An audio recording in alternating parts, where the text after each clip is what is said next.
না পারে, যাতে এদিকে সবসময় সজাগ থাকবেন। আইন শৃঙ্খলা রক্ষাকারী বাহিনীর হাতে তুলে দিবেন। পাইলে ধরে আওয়ামী লীগ পাইলে কোনো কথা যারা সন্ত্রাসী আর গণহত্যাকারী কত মায়ের বুক খালি করছে, তাদেরকে ধরে ধরে পুলিশের হাতে দিবেন, সেনাবাহিনীর হাতে দিবেন, যাদের কাছে পাবেন র্যাবের কাছে দিবেন, চোখের সামনে যারা পাবেন প্রয়োজনে 99-9 ফোন দিয়ে তাদেরকে ধরাই দিবেন।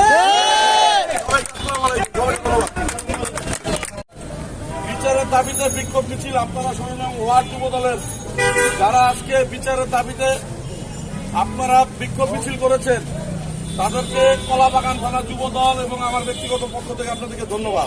কলাবাগানে কোনো ভাই আছে? কলাবাগানে কোনো ভাই আছে?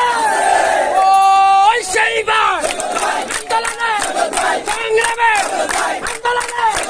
আন্দোলনে আমরা আমাদের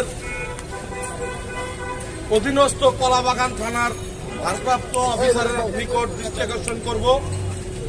আমরা কলাবাগান থানা যুব দলের নেতৃবৃন্দ এই আওয়ামী দোসর স্বৈরাচার শেখ হাসিনার যারা নেতা অবৈধ সন্ত্রাসী বাহিনী ছিল তাদেরকে অতিলম্বে আপনারা গ্রেফতার করুন।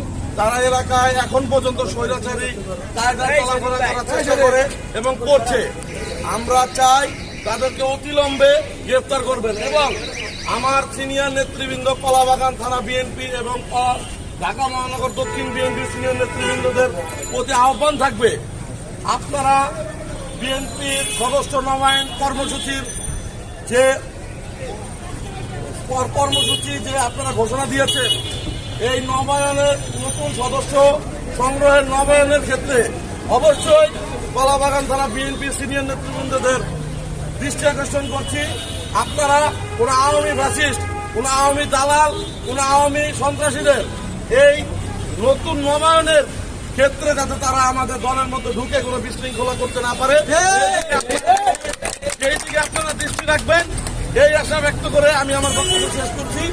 বাংলাদেশ জাতীয়তাবাদী যুব দল জিন্দাবাদ, বেগম খালেদা জিয়া জিন্দাবাদ, দেশ তারেক রহমান জিন্দাবাদ, শহীদ প্রেসিডেন্ট জিয়াউর রহমান অমর হোক, অমর হোক।